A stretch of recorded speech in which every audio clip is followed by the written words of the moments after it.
Hi, all of you. Welcome, all of you, for Sankara Academy of Vision lecture series. And it's a great pleasure for me to introduce Dr. Catherine Suttle, who has completed her graduation in optometry from City University of London and also completed her PhD from Austin University. And she's a senior lecturer teaching in City University of London. And she's also a clinical practitioner who is practicing in optometry.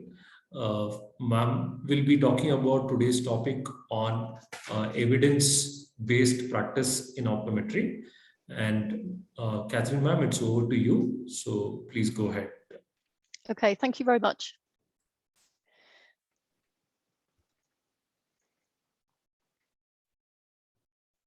It's not moving, the slide's not moving on, sorry. Might have to pause. Ah, there we are. Sorry. Okay, so as we just heard, I'm going to be talking about evidence-based practice. And I'm going to focus on a particular aspect of evidence-based practice, which is critical appraisal, because there's a lot more than the time that we have to talk about the whole subject. So when we start thinking about evidence-based practice, it's worth thinking about how we usually make clinical decisions. As was just mentioned, I do some work in practice, and I know that clinical decisions are far and wide ranging, and we could use a variety of sources of information to sort of use as a support for the decisions that we make. So it's worth thinking about what you do on a daily basis. What sort of information do you use? And it may well come from books that you've read, of course, lecturers. So it may come from sort of continuing education or from the lectures that you received as an undergraduate student. Things that just seem to be a good idea, or colleagues or experts in the field that you've spoken to or you've heard speak or write about the particular subject that you're trying to decide about. And of course, research papers as well. So we have quite a range of sources, but we also have our own experience and expertise, and education is part of that, really, and marketing as well. So we get a lot of information from the people who make the products and the equipment that we might use with our patients.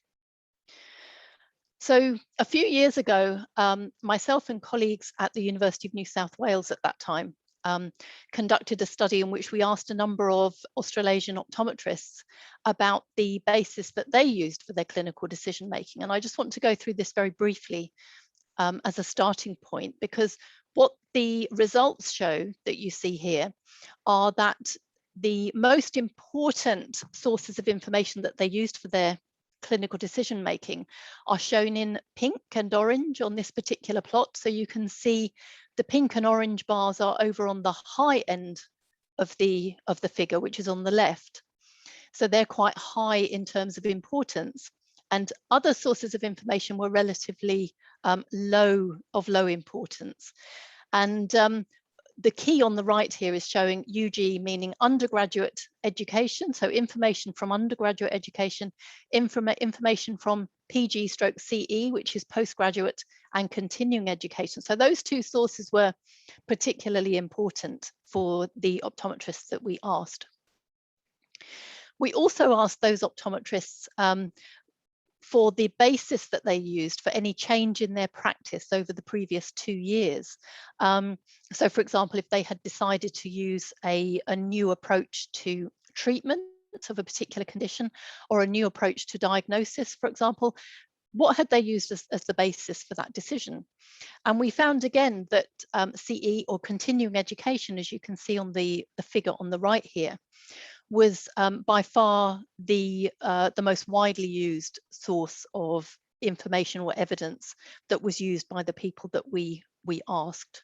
So continuing education and our undergraduate education seems to be quite powerful in terms of a basis for our clinical decision making. But of course, that could be quite old. It could possibly be outdated. It could possibly be biased in some sense if you have a speaker on a particular topic. It has the scope to be biased. So it's worth thinking about what sources of information are the most reliable that we could use for decision making. Can I pause there actually? Sorry.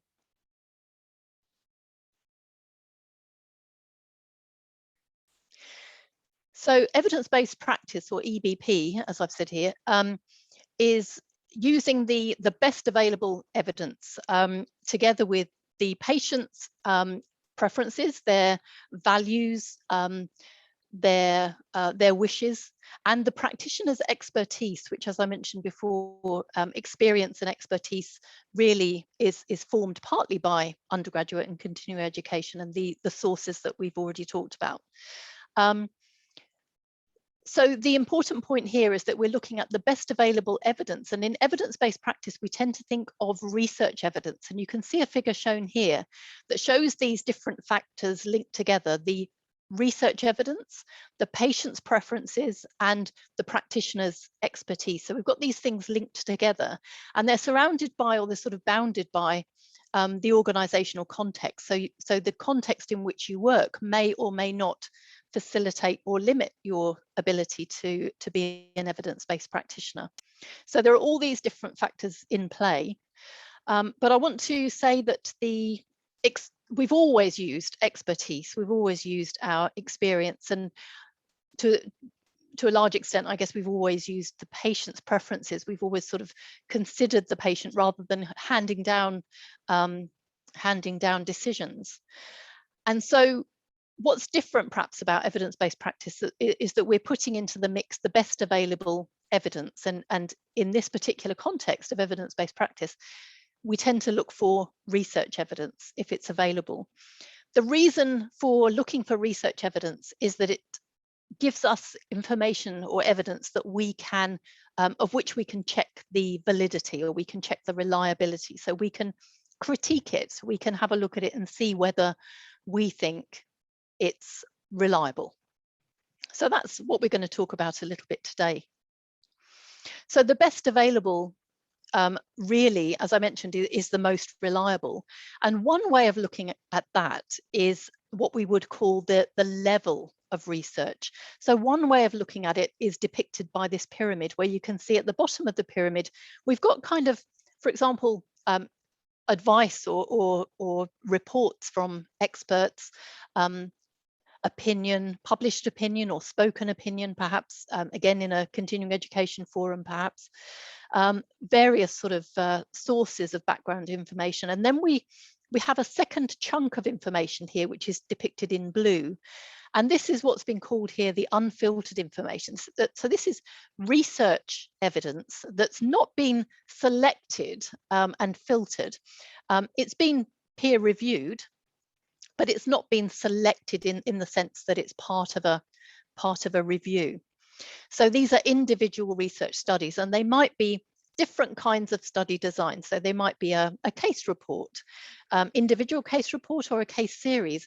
It might be a cohort study, a case control study, and it could be a randomized controlled trial. And in this particular pyramid, you can see that the randomized controlled trial is situated at a higher level than these other studies. And the reason for that is that there are a number of methodological features in a randomized controlled trial which help to ensure that it is more reliable. However, I'd like to also point out that it is possible to have a poor quality, a poorly conducted randomized controlled trial. It might not have been randomized or controlled very well. So our ability to critique, our ability to look critically at the research remains very important. As we go further up the pyramid, we've got another chunk of evidence here, and this is in a more sort of pinky orangey color, depending on your color vision. So here we can see that we've got so-called filtered information. So here we have got reviews of different kinds. And at the very top, we've got systematic reviews, which are generally considered the most reliable, the highest level, and in general, the most reliable form of research evidence for clinical decision making, because systematic reviews have been conducted systematically. So generally, they've been conducted in such a way that again, in a similar way to randomized controlled trials, they've used methodological sort of controls within them in order to make sure that, or to try to make sure that bias is minimized. So the bias of the people who are assessing the data that they get in this particular study, or assessing the other papers they're looking at in the case of a review, is hopefully minimized by a systematic review or a randomized controlled trial. And as I mentioned before, it is possible to have a poor quality, a poorly conducted systematic review, or a poorly conducted randomized controlled trial. So they're not automatically reliable, but they tend to be much more reliable than other forms of evidence. So we're kind of tasked with, if you like, us practitioners are tasked with finding the best evidence, because the patient comes to see us and wants some advice in one way or another, you know, for some particular problem. And we have to be able to give that advice.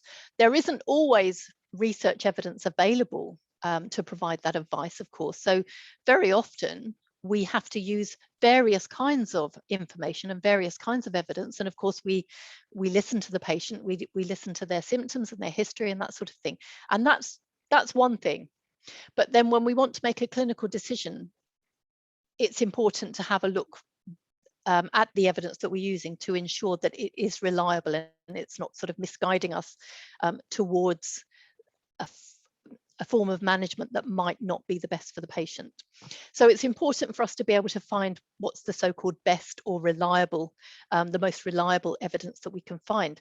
And so in general, this is thought of as a sort of 5-step process. So what we can do is put together a clinical question, so a form of words that allows us to search for evidence. So it allows us to look and see if there is research evidence, and if so, we'll then be able to have a look critically at that research evidence.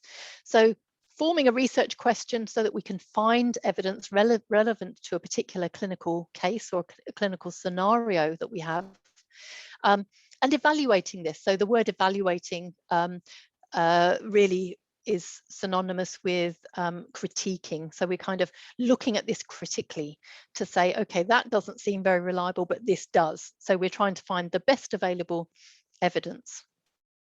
And then, of course, taking that evidence to the clinical situation and putting it together with those other factors that we talked about earlier, the patient's preferences, the patient's wishes and values, and our own expertise, you know, which remains very important, remains just as important as everything else in this kind of formula of clinical decision making. And generally, people, when they talk about the process for evidence-based practice, they talk about audit or reviewing the process. So looking at the process and looking at the cases that you've managed in this way, or you've handled in this way, to determine whether you did actually find the best available evidence at that time, and whether you were able to guide the patient in what you feel was the most reliable way. So reviewing the process. But we're going to focus today on this particular step, appraise, or I mentioned before, evaluating the evidence. So people often talk about the 5 A's, which are ask, which is forming the question; acquire, finding the evidence; appraise is to evaluate or critique the evidence that we found; apply, with the patient making a decision; and audit or reviewing the process. So we're going to focus on this particular step, which is to appraise the research that we've found. So we want to gauge its reliability. We want to work out whether we can safely sort of base our clinical decision making on it. So I've used the word critique or critically a couple of times, I think, and I just want to sort of focus on that a bit to give you an idea of what I mean by that. And in this context of evidence-based practice, what I'm thinking of is that we're looking at the research evidence that we have access to. So it may be, of course, usually it'll be in the form of a paper of some kind that we've been able to find by searching widely available databases to find this evidence, or it may be, of course, in the form of information that's been received, or information that's been received verbally. So it may be, again, coming back to continuing education, it might be a talk that we've listened to. And remember that talks are often, continuing education talks, at least here in the UK, are sometimes or often delivered by people who make the equipment that we're sort of, that the talk focuses on, or make the intervention, you know, maybe eye drops or whatever it is. So sometimes that information comes in a sort of form of marketing, really. So it's important to be able to look at it critically and think about it critically. And this involves, I would say, questioning accepted ideas, questioning assumptions, asking how you know that this is the case. You know, what did you do to work out that this was the case, you know, that this intervention worked or didn't work. Accepting that sometimes don't know is the answer. You know, we don't know everything, of course, and so sometimes if the research or the evidence that we're looking at is not terribly clear or is not terribly good quality or reliable, we may have to say to the patient, actually, things are not very clear in this area at the moment. So, you know, my advice to you is going to be based on X, Y, and Z, and may not be based on sort of reliable research. So we can discuss that with the patient. And of course, ultimately, what we're trying to do is minimize the bias in the information that we're using as a basis for our clinical decision making. So we're trying to make sure that we're not using biased forms of evidence. So in evidence-based practice, critical thinking is really key to that third step of evidence-based practice, which is the appraise or evaluate or critique the research evidence in order to find the most reliable. So again, questioning the information, you know, asking questions about it, you know, how do we know this? And of course, then we're also really having to look at the information itself. So again, this may consist most commonly of a research paper that we're looking through. And if you're not used to reading research papers, it may seem a very, very difficult task, but actually I'll talk later about ways that we can make that sort of the critical reading of research papers, make that an easier, a more doable task for the sort of busy practitioner. And I should say here that, you know, this isn't something, these 5 steps that I've been talking about, you know, sound really daunting when you think about the fact that you have a patient there right in front of you, and you might have half an hour, maybe you've even got less, to talk with this patient about everything that they want to talk about and to find out everything that you need to find out and to make a safe sort of clinical decision. How are you going to find the time to do this? Well, often this sort of the evaluation or critiquing stage can be done away from the patient. You can anticipate some questions that might arise in practice. So for example, if a new, you know, I mentioned eye drops earlier, that's quite a common example, isn't it? We use lubricants, for example, quite a lot. If a new lubricating eye drop were to be made available with a particular formulation that was sort of claims were being made about how effective it was, and perhaps the patient only needs to put it in once a day and it's fantastic, it doesn't affect vision, etc., then it's up to us really to have a look at the source of evidence that can tell us whether the research that has that forms the basis of this intervention is reliable. So we're questioning that research, and we can do it when the patient is not right there in front of us. You might ask, I mean, it's much easier to make a clinical decision without having to spend time looking at the research evidence. So why would we bother to do this? So I just want to sort of show you 1 or 2 examples of things that are out there and available for us to kind of look at and think about. One of those is the Bright Eyes eye drops, which have generated a lot of interest, I think, in recent years. But the reason I find them quite interesting is that they were kind of presented and tested on mainstream television in the UK on a particular sort of very popular show. And so many people were exposed to this intervention, this eye drop, that might cure cataracts, or might not necessarily cure cataracts, but might reduce the symptoms of cataracts. And so this, you know, this is a big deal. This would be a very exciting intervention, but it sort of seemed to be that it was being put out there on television a little bit early, perhaps, and indeed afterwards, David Elliott, who was at the time was the editor for Ophthalmic and Physiological Optics, the journal of the College of Optometrists in the UK, actually ran an editorial on evidence-based optometry and in practice research, and you can get hold of this online if you search for that title. I'm pretty sure this is available, and basically critiqued a number of examples like the one that I've just mentioned, and when talking about this particular example, talked about the fact that the claims that were made about the changes that could be brought into effect about on patients with cataract were based on a study of 3 patients. So that's really important. There were only 3 patients, so this is a very, very small sample size. It was something that was presented on a television show rather than being looked at in a more dispassionate way. It was a not very well designed trial, and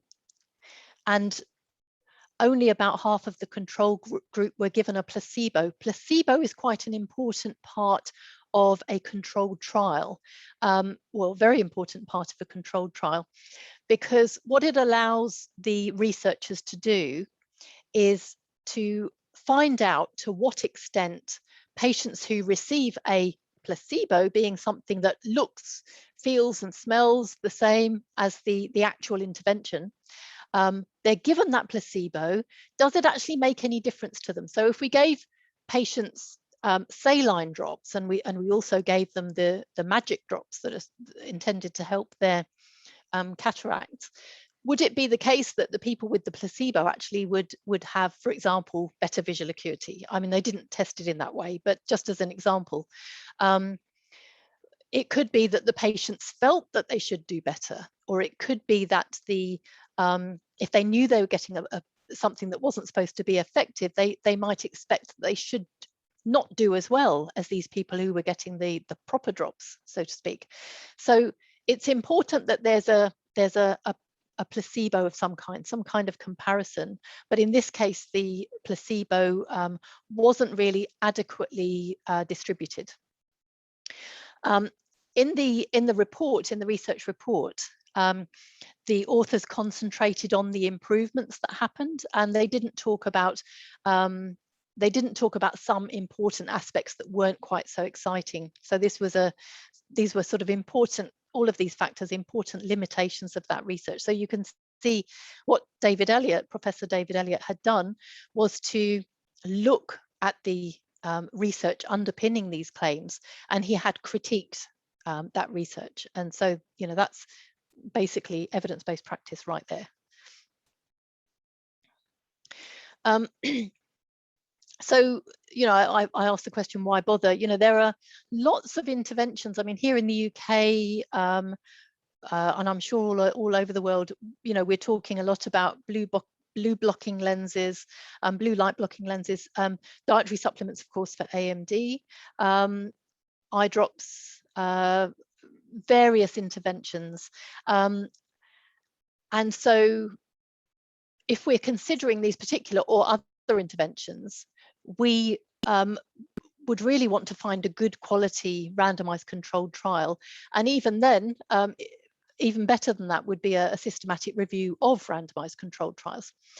If we do find one of these, it's important for us to be able to have a look at it and determine whether it's reliable.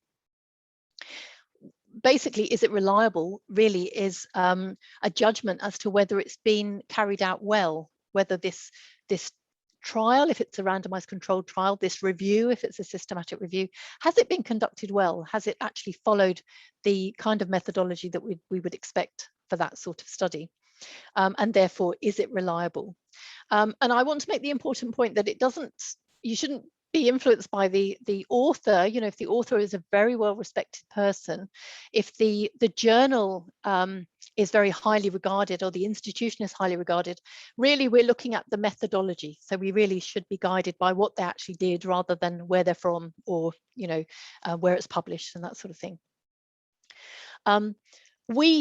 When we're conducting critical appraisal of research, we need to look at particular aspects of the research. So we need to focus on the research, and research is different. So the research methods are different for a randomized controlled trial, for example, than for a cohort study or a case series or the other kinds of study that I talked about earlier, and then completely different again, of course, for a review or a systematic review. So we need to be asking different questions for these different types of study. So I'm going to, first of all, just to go back to this, I'm going to first of all focus on a randomized controlled trial, but I just wanted to make you aware that there would be different kinds of questions that we would have in mind for different kinds of study. And then I'm going to make you aware of a way of looking at these different kinds of study. So one of the first questions really that we should ask ourselves is whether the claim is rational, whether the study basis makes sense. So, what we're looking at here is an example of iridology, which has been in many parts of the world, has been quite popular, and I think probably is quite popular in some areas. So the basis of iridology is that the iris is connected, the iris in the eye is connected to different parts of the body, so that it can show us signs when that particular part of the body goes wrong, as it were. So we can sort of have a look at the iris and see what parts of the body might be in good health and what parts of the body might not. And so, as optometric or ophthalmic practitioners, we have a good sense of how connections work between different parts of the eye and different parts of the body, and we can work out whether the basis or the rationale of this idea is sensible. And if it's an extraordinary claim and it doesn't seem to make immediate sense, it would be important for us to then be looking for very strong evidence. So we would really want to be very convinced, that this works. Actually, there have been, since iridology was introduced, there have been several randomized controlled trials that have shown that when a placebo is used, and when it's used properly, as I'll explain in just a minute, then the kind of ability to diagnose anomalies in parts of the body goes away. So it's interesting to look at this as an example, but it's important to sort of consider whether the idea makes sense. And if it seems extraordinary and surprising, then you'd really be looking for very strong evidence. Now, I want to focus for a few minutes on this particular slide. I'm sorry, it's not very exciting, but let's just have a look at this slide to consider the kinds of factors that we would think about if we were going through a randomized controlled trial. So imagine that we found an intervention that we think is quite promising, and we know that we have patients from time to time who have this particular problem. This intervention may help them.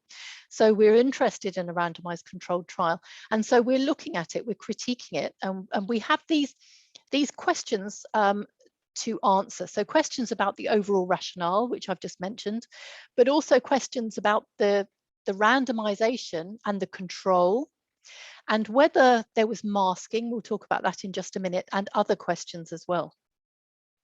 So first of all, I've just highlighted the first point here. If the study was not, or if the participants in the study were not properly randomized, or if they weren't randomized at all, of course it's not a randomized controlled trial.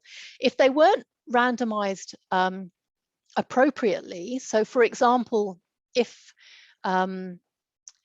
if the patients or participants were placed into different groups by a human who knew those participants in advance, so knew how advanced their disease was, knew how much they wanted the intervention to work or something like that, if they were allocated in a way that wasn't entirely random, then it really hasn't been randomized properly, and the groups may differ.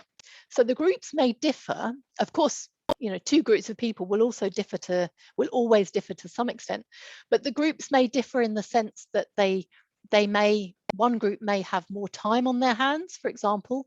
One group may be more motivated to try the intervention.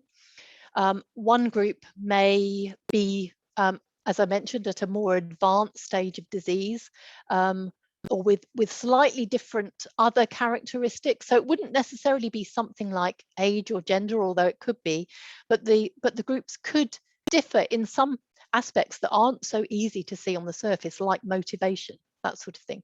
So motivation levels, social factors, like, you know, their income or the extent to which they're able to spend time at home, that sort of thing, their health, may differ between the two groups. And that's really important, because then we may have a group that seems similar in terms of factors such as race, gender, age, that sort of thing, but we may have a number of other factors that seem to differ between them, and that might be because they weren't properly randomized.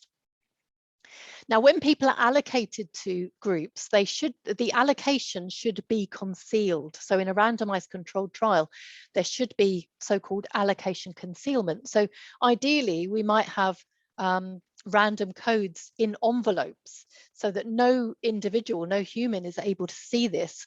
It gets into the hands of the participant, and then this code tells them that they go into group A or they go into group B or group C, you know, whatever it is. So the allocation to one group or another should not be interfered with, and it shouldn't be possible for it to be influenced by human beings, basically. So allocation concealment is quite important. So that's something to look for in a randomized controlled trial. Another aspect that's really, really important in a randomized controlled trial is masking. And before I go on to that first point, just to explain what I mean by masking. So if we have, say, two groups of people, and one is going to be given an intervention that we're testing, and one is going to be given a placebo of some kind, for example, or another intervention that we're comparing. But anyway, we're comparing two things here. It's important that the patients themselves, the individuals, don't know what they're getting, so that they don't experience a placebo effect. So they don't experience, they don't have an expectation of, oh, I should do quite well with that, or I don't like the sound of that, that's not going to be quite so good for me, because then the outcomes may be influenced by their expectations. Similarly, the researchers should not know that this particular person that they're seeing to test their visual acuity or whatever it is, this particular person was in the intervention group, you know, because the researcher then similarly may think, oh, they've probably done quite well, so I'll try and push them to the next line. And it's not necessarily something that researchers would do on purpose, of course. It's something that we all probably do subconsciously as practitioners. You know, we think, well, you should do a bit better than this. You're young, you know, you should be able to do better. And we may push people a little bit on their visual acuity or their, for example, dry eye symptoms or whatever it is that we're trying to measure. So that's where masking comes in. So masking, or sometimes called blinding, is really masking the individuals, the participants, and also the researchers as to which individual was in which group. If there is no masking, as I mentioned, the study is open to placebo effects. Hawthorne effects are effects which arise when the participant sort of behaves slightly differently because they're being studied, and that behavior might be slightly different if they think they're in the intervention group than if they think they're in the other group. So placebo, or actually also nocebo, which is an alternative, which is in which the patient actually does worse when they think that they've received the drug, so they think the drug is going to make them worse. So placebo or nocebo or Hawthorne effects, all things that can kind of bias the outcome. So masking helps to remove that if it's done, well, removes it if it's done properly. And you may read in randomized controls about double masking, which is cases in which the participants and the researchers have been masked. And as I mentioned, that's ideal. Controls, of course, the control group is part of the randomized controlled trial. So we have one or more control groups. There may be a comparison intervention plus a placebo plus a group that's not receiving any kind of intervention at all. So we have, two or more groups if we have controls. Alternatively, we may have a single group, and so they can their baseline measures can act as a sort of control. So if we're giving them an intervention over time, we might give them their baseline, and then they have intervention 1 and then intervention 2, and so they don't know which is intervention 1 and intervention 2. They don't know which one is the placebo, so we can compare their baseline with their performance after the first and second intervention. So there are ways of doing it with a single group, but usually we would have, certainly in a randomized controlled trial, we would have more than one group. Control groups can, though, be inadequate. So I think you saw in the previous slide in which I showed Professor David Elliott's critique of one paper on bright eyes drops. A group can be inadequate. So a control group could be very small. It could be a group that is not really comparable for one reason or another. It could also be data from participants from a previous study, which isn't really necessarily comparable because not exactly the same conditions have been used in that previous study. So it's worth looking at how the control group was defined.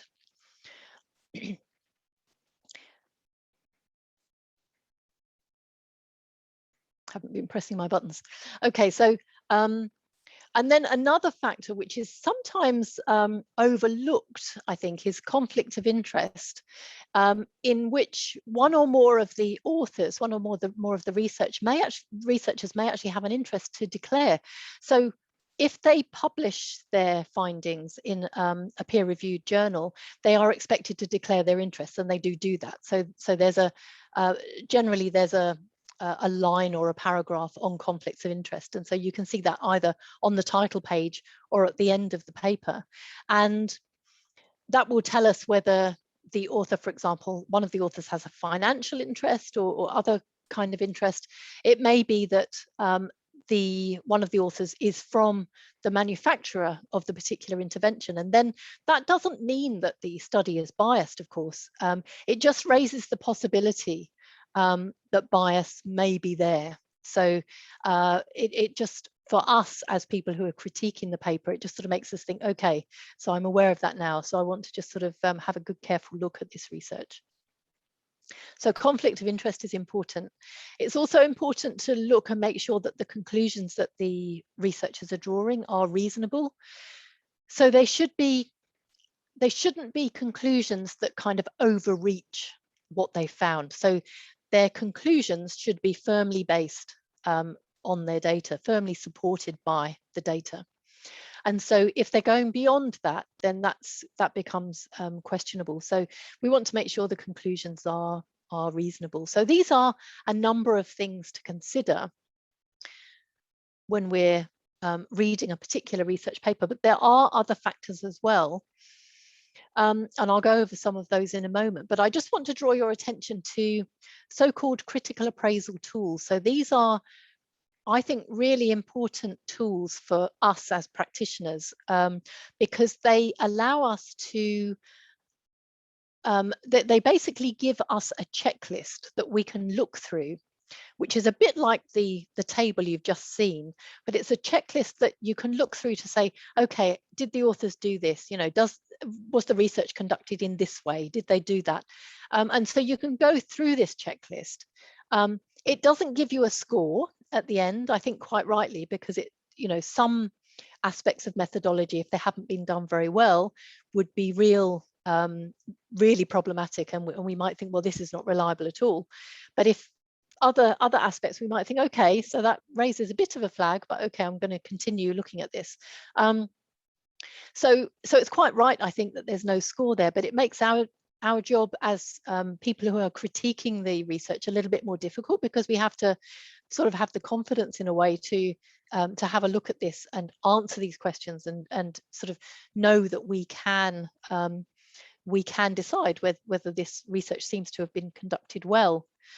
So, as I mentioned, that, you know, these checklists are available, and you can see on this particular slide, I don't know, I'm never sure whether the critique shows in these screen shares, but at the bottom of this slide you can see the word checklists, and if you click on that, you would be able to access a checklist, for example, for a systematic review, a checklist for a randomized controlled trial, a checklist for a cohort study, for a case series. You know, different kinds of study, as I mentioned before, need different questions, and so the checklists that they provide include different sets of questions for looking at different kinds of papers. And so I'm quite a big fan of the critical appraisal tools. I don't have shares, but I'm quite a fan of this particular resource. So I think it's you know, I would strongly encourage going to it. It's completely free of charge. Go to it and access the checklists and see what you think. Now, even these checklists and you know, other critical appraisal tools, because if you Google critical appraisal tools, you will find lots of different tools that are available. But the problem is you won't necessarily know whether it's aimed at a particular kind of study. So that's where the CASP ones that we just looked at are very useful. But those critical appraisal tools don't always list all of the points. So, you know, it's important that we consider other points as well often. So one thing to consider, which may be mentioned in some critical appraisal tools and maybe not mentioned in others, a particular very important point is clinical significance. So we often, when we're looking at research, we often think about statistical significance, which is indicated by a so-called p-value of less than 0.05, so less than 5%. There's a less than 5% chance, basically, that this difference arose by chance. It was just something that happened, and it wouldn't happen in another group. And so statistical significance is really important, but it's very important to remember that is a number which doesn't necessarily tell you whether it's going to help the patient. So it's also important as practitioners to think about clinical significance. And I've just got one example here. There are lots of examples of this, but this sort of just is one example. So what we see here on the left of this slide are data from a study on amblyopia. So we have patients who underwent a particular intervention, which here is called IPS. And then we have controls, which underwent a different sort of placebo treatment. And so we've got the two groups presented here at pre-treatment levels. So we can see pre-treatment 1, 2, and 3. So they're sort of tracking along in a straight line, more or less. So we can see that that's fairly constant. And then we can see that the IPS group, the intermittent photic stimulation group, their visual acuity in logMAR values improves, and it's statistically significant. So this is less than 0.05 as a p-value. So there is a significant difference, the statistics tell us. But we might want to look at that as practitioners and see that the improvement has gone down from about 0.4 to about 0.3. So it is a sort of one-line-ish improvement on an acuity chart. But we might say to ourselves, well, that's the amblyopic eye. Has it improved, for example, has it lifted their suppression somehow? Sorry, excuse me. Has it lifted their suppression? Has it made an improvement to their vision at all? So are they still able to see pretty much the same now as they could before, or has it actually made an improvement for them?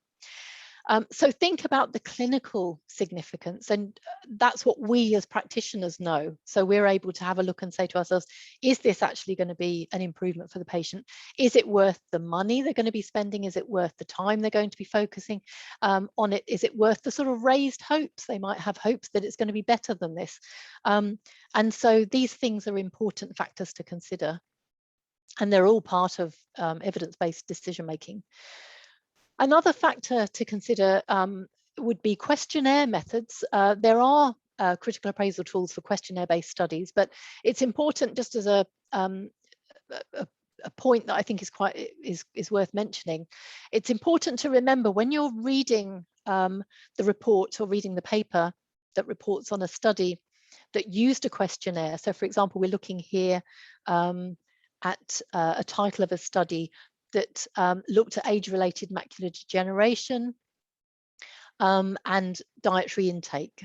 And so in this particular study, the participants were asked to indicate how often on average they consumed a particular food in a particular amount each over the past year, sorry.